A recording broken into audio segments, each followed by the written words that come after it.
শ্রোতা মণ্ডলী, আজকে জুম্মাবার শুক্রবার আমরা সারাদিন কাজ করতে করতে হোক, ঘুরতে হোক, ফিরতে হোক, যেখানে যাই কেন আমরা যা কিছু করি না কেন আমাদেরকে দরুদ শরীফটা পাঠ করতে হবে।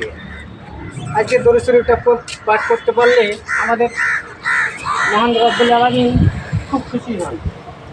আল্লাহ সুবহানাহু ওয়া তাআলা যেটা নির্দেশ আমাদের নবী রাসূলের কথা মেনে চলতে হবে।